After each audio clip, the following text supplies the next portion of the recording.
Welcome to SVG-TV News for Thursday, June 13, 2024. I am Rochelle Batiste with the details. Vincentians from all walks of life flocked to the Arnoldville Cricket Stadium today to witness the country's historic hosting of the first of 5 matches of the men's ICC T20 World Cup 2024. SVG-TV News caught up with a number of people as they made their way inside the cricket stadium, including Deputy Prime Minister Montgomery Daniel, who expressed satisfaction that the day had arrived for the country's hosting of the first T20 Cricket World Cup match. Well, it's, as you can see, it's excellent, it's beautiful, it's a day when we all look forward to T20 cricket in St. Vincent. And as we see people are pouring in, it means that people have taken up the challenge. And so I just want to say how happy we are to make sure that things are, just go okay for the day and look forward to the other games. Any word of encouragement to persons who are missing today? St. Vincent have a lot of cricket lovers. I see the traffic has been backing up as far back as Prospect. It means people are coming. And I believe we'll have a packed crowd here today. Those who have not been here, they're missing out on it. But I believe they'll be on the next game coming Friday night. Like many Vincentians, the Deputy Prime Minister said anticipation is high and he is hopeful that the West Indies will get to play in the Super 8s at the Arnoldville playing field. Opposition leader Dr. Godwin Friday was also among the many persons at the Arnoldville playing field today to witness the first Cricket World Cup match between Bangladesh and the Netherlands. The first match here. Absolutely. Your thoughts on what you're eating right now? Well, I'm looking forward to a wonderful match today, and I'm sure that both teams are ready to give us full entertainment, and the fans are here. Okay, so do you have any team that you particularly... The West Indies. I know they're not playing any match today, but still the West Indies. It's the same tournament. Okay, so no particular... No, today I think both teams that they are fairly even in match, Netherlands and Bangladesh. I like Bangladesh because I like their attacking style of play. Netherlands, a very professional unit, so I think it'll be a wonderful match. And I'm looking forward to that, but the West Indies. One of the areas of focus for the hosting of the ICC T20 Cricket World Cup is security. Assistant Commissioner of Police with the Royal St. Vincent and Grenadines Police Force, Christopher Benjamin, who is in charge of security arrangements, says his team ensured all went smoothly. I'm here since 2 a.m. to make sure that the team who came in to do the bomb sweep do everything and make sure everything is secure before it's 5 o'clock so that those who are accredited can be in by 5:30. And we're here since to make sure we have a smooth transition, allowing those who have to come after the gate open to make sure we have a smooth passage. It's going good so far, but I can say tomorrow we'll do much better because the little hiccups that we have now, we will iron that out and have everything going smoothly. ACP Benjamin said one of the challenges encountered was people being unaware of prohibited items they could not bring into the stadium. There are prohibited items, but you can check the ICC website and you will see the list because there's a long list. I won't be able to give you offhand as to all the items that are prohibited. So that would be the only challenge? Yes, that's the challenge, but seeing that people come and they know of what is expected of them, tomorrow I anticipate they won't come with those items again. Okay. And of course there's the no bottle policy. Yeah, the no bottle policy, we haven't encountered any of that sort. The ice box, once it's within the prescribed size, and they are not bringing oversize. So once it's small and no breakables and hard plastic, it's okay, it's been permitted. Traffic build-up was also evident today. The next Cricket World Cup match at the Arnoldville Sporting Complex is tomorrow, featuring South Africa and Nepal. That game starts at 7:30 p.m. We will have more on cricket in the sports segment this evening. In more local news now, we hear that the period for Vincy Mas 2024 is showing a greater number of bookings than the ICC T20 World Cup matches and an uptick compared to previous years of Vincy Mas events. This is according to Minister of Tourism, Culture and Sustainable Development, Carlos James, who at a news conference yesterday said most of the hotels are already at 90% occupancy, with some of the major hotels at 100% or already booked out. When you look at the aggregate across the room stock, we're just over 90%. And in the coming weeks, we're expected to see those numbers move closer to 100% in terms of bookings for Vincy Mas 2024. We, in fact, mentioned the accommodation and I going back again to Airbnb providers, service providers. I'm encouraging you to work with us. Let us see how we can get you registered with the Tourism Authority. Let us see how we can get you facilitated, because we want to know the available room stock that's out there. We have a fair idea of what is available. We want to ensure that persons are licensed. We want to ensure that you provide the best and most suitable accommodation to visitors to our islands. And that's why we have to work on this strategic partnership with the SVG Hotel and Tourism Association, the Tourism Authority, the Ministry of Tourism, and all of your stakeholders in relation to this venture. We are very much preparing for a busy Vincy Mas period. Later this evening, I meet with the CDC to get an update as to where they are in terms of their preparations. I know they have been working relentlessly at working with the stakeholders, those private promoters as well, to ensure that there's a level of symmetry in the activities, and there's a well-packaged product for Vincy Mas 2024. No doubt, I'm very confident that this year is going to be a very exciting year for Vincy Mas. I welcome back a number of highly branded shows which took a break. I welcome back all of the mass bands who are participating. I also welcome back a number of the artists and the Carnival Mass Bands Association components who are pretty much aggressively putting in place their program of activities to ensure we have a well-packaged product for Vincy Mas 2024. Minister James encouraged taxi operators who have not yet registered to do so, noting that they are expecting to see an uptake that will require many more taxi operators on board. The Tourism and Culture Minister also thanked Vincentians for their support in helping to lift the tourism product and promote destination SVG to the world. We can't want better ambassadors than the people who live here, who talk about the island so well, who are very proud of their country, who are meeting visitors and guests on the roadside, on the beaches, and they're so welcoming and embracing to them. You are really what, if to put into context, what makes the industry works and what makes St. Vincent and the Grenadines a special place. It is really the warmth of our Vincentian people, and I'm so proud of you for being true ambassadors. And I'm going to go a bit further to encourage you during this period of the T20 ICC World Cup to continue being true ambassadors for your country, and to let us lift St. Vincent and the Grenadines higher and raise our flag very high. There are people talking well about our country, and we have to also be very positive of the destination and welcome people to our shows. So I'm pretty pleased that with where we are with our room stock. As I said, we are hoping to ramp up. The target was 1,200 rooms. By the mid-year, we will be somewhere close to needing another 800 of that 12. And I'm hoping by next year we're half that number. And I'm encouraging Vincentians. I'm not talking only for investors who are living overseas or investors who are non-nationals, but I'm talking about Vincentians who want to invest in Airbnbs, in bread and breakfasts, in smaller boutique hotels, those in the diaspora, those in St. Vincent and the Grenadines.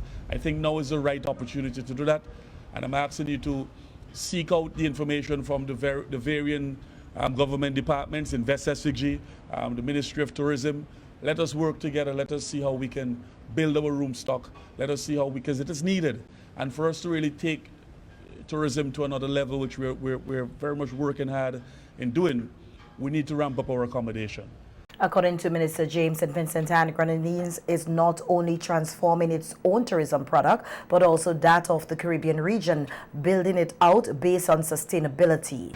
Environmental sustainability is a big component of that. We're linking fisherfolk and farmers and taxi operators, divers, and all of the varying stakeholders in the industry to build out an ecosystem of living and livelihoods. And that is essentially what we're doing when we talk about our tourism. It's not mass tourism, but it's sustainable tourism where there's a trickle-down effect and there is an impact across all sectors in the economy. And I'm very proud to be leading this transformation, not just in St. Vincent's tourism, but Caribbean tourism, with this sustainable tourism model that we've embarked on. And I'm very pleased with the direction we're going from a tourism standpoint.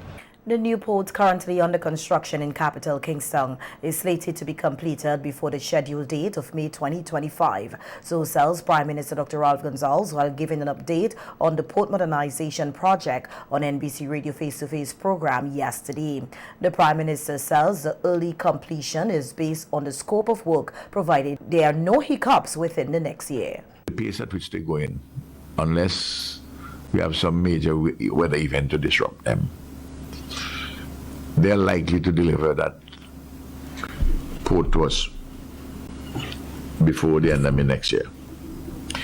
Almost all the equipment would be here to operate the port should be here by the end of the year.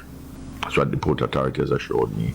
And 1 or 2 residual pieces will come in January next year. So I'm satisfied from the reports which I've received. And they sent me the list and so forth. According to the Prime Minister, the Port Authority took charge of the purchasing of equipment which had to be done earlier than expected. Equipment which would be there on the port itself. Mm-hmm. I mean, like, in all ports. Like cranes and the lights, everything. Okay. And the port had some savings, so they're using that, but they had to take a loan. But we provide the guarantee. The government provides the guarantee on that. That was all part and parcel of the agreement of the overall numbers we were talking about. So that's not additional to the existing numbers which we were talking about. I was a little worried at one time. I had to say to them, "You all are going to allow Akon to finish building the port, and you don't bring the equipment yet." but they were consulting, and they tell me don't be overly anxious. The port modernization project is the country's second largest capital project with a budget of $620 million. On the 72 hours weather outlook, the SVG Met Service says fair to occasionally cloudy skies are anticipated over the next 48 hours as a ridge pattern dominates the weather conditions across St. Vincent and the Grenadines. It says a few sporadic showers are expected to interrupt warm conditions. By late Sunday night, a tropical wave will begin to affect our islands, triggering a few scattered showers. Saharan dust intrusion of varying concentrations will traverse the area, reducing air quality. Moderate to fresh east-southeasterly to southeasterly trades are crossing the islands, becoming strong Friday and Saturday before slightly decreasing and becoming easterly on Sunday. According to the Met Office, seas are slight to moderate in open waters with swells ranging between 1 to 2 meters. However, due to the expected increase in wind speeds from Friday, the waters can become agitated. Exercise caution of above normal sea swells. We hear that veteran mass band designer and cultural ambassador Julian Pollard passed away last evening. Pollard, who led the SVG Players International, was working on costumes for this year's carnival. Chief Executive Officer of the Carnival Development Corporation, the CDC, Ashford Wood, says they are saddened and shocked by Pollard's sudden passing. Wood reflected on Pollard's sterling contributions to carnival and culture on a whole in SVG, which spans decades. A great mass man. He was what he was referred to as the guy who did all the giants for several bands. I know at the time of his passing, he was a part of Players International, but he would have worked with other mass bands already. What people tend to forget about Pilling too is that he was a calypsonian. I think he sang with the Graduates Calypso Tent, and he did that for several years.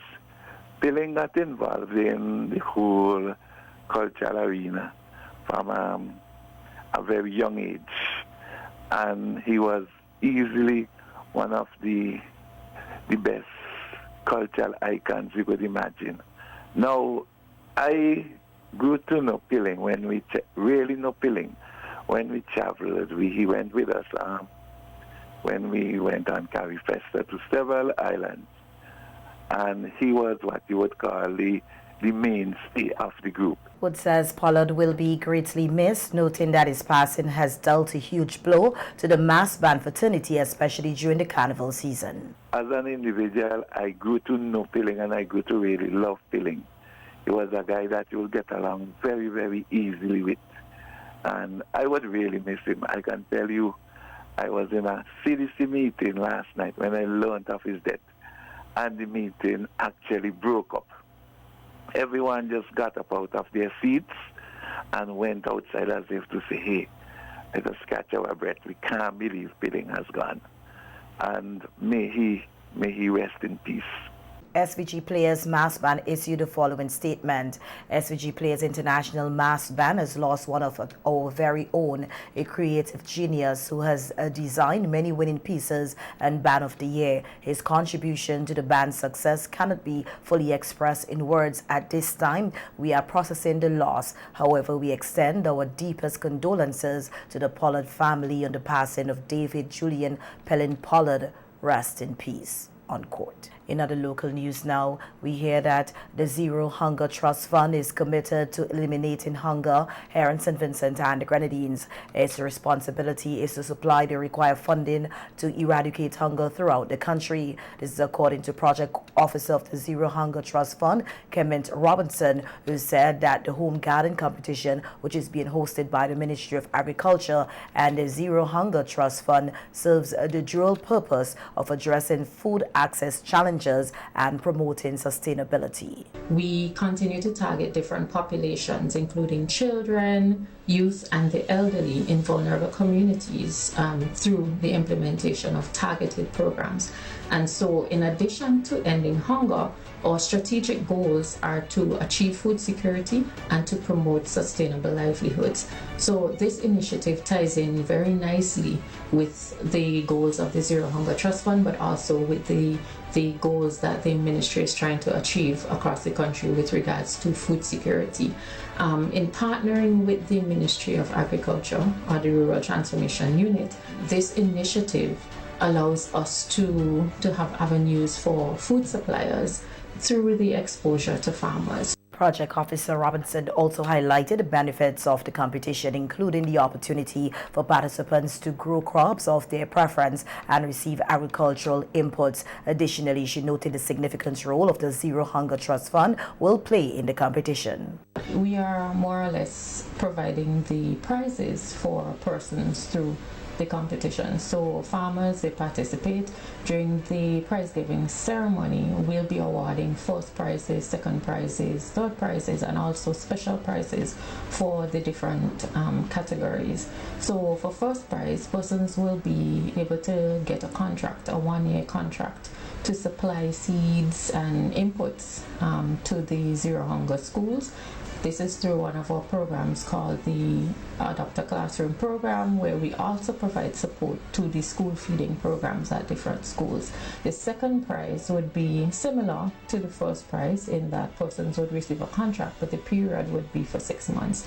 And the third prize would be a 3-month contract to supply seeds, inputs, fruits, vegetables, and so forth to the selected schools through the school feeding program. Over 800 master's and PhD scholarships with 55 prestigious Brazilian universities are being offered to Vincentian nationals. Speaking on Star FM recently, Minister of Foreign Affairs and Foreign Trade Kiesel Peters encouraged young people to take advantage of the scholarship opportunities presented to the nation. Minister Peters said the scholarship applications period will end on June 17, 2024. I want again to encourage comrades, if you are listening and you have a son or a daughter, they may have completed their bachelor's and now they want to do their master's. Tell them that Comrade Kiesel spoke about scholarships in Mexico, and she spoke about scholarship opportunities in Brazil, and that they must visit the Ministry of Foreign Affairs and Foreign Trade's site, our Facebook page and our website for the necessary details and for the links so that they can log on and start the application process. Opportunities are here, there, and everywhere, and I am encouraging Vincentian students, our young people, to take advantage of these opportunities. Please take advantage of them. Additionally, Minister Peters emphasized that people should consider applying for the Mexican government scholarship program for international students. She noted that one of the advantages of the scholarship is the opportunity to participate in cultural exchange. Scholarships are offered to more than 180 countries through a series of bilateral conventions, multilateral programs, and special agreements. And there are 90 Mexican institutions who participate and offer academic programs with the National Council for Science and Technology as national postgraduate system, and these programs demonstrate the progress made by Mexico in the sciences and humanities. Now, the deadline for submitting applications is the 28th of June. Cultural exchange is very important, and you know, the global community, globalization is here, it's happening, we are interacting with each other more and more, and it is important for us to take advantage of opportunities to have cultural exchanges. The Mexican Agency for International Development Cooperation encourages foreign citizens who are interested in studying for a specialization, master's degree, or doctorate, conducting graduate or postdoctoral research, or taking part in an undergraduate or graduate level academic mobility program to apply for the scholarship opportunity. The annual military parade to commemorate the occasion of the birthday of His Majesty Prince Charles will take place on Saturday, June 15, 2024 at the Old Montrose Parade Grounds, commencing at 8 a.m. Governor General of St. Vincent and the Grenadines, Her Excellency Dame Susan Duggan, GCMG OPE, is expected to inspect the parade. Prime Minister Dr. Ralph Gonsalves and Commissioner of Police Acting Enville Williams will also be in attendance. The parade will be under the command of Superintendent of Police Junior Simmons. Inspector of Police Wilmot John will be the adjutant. Persons attending the parade are asked to be seated at 7:30 a.m.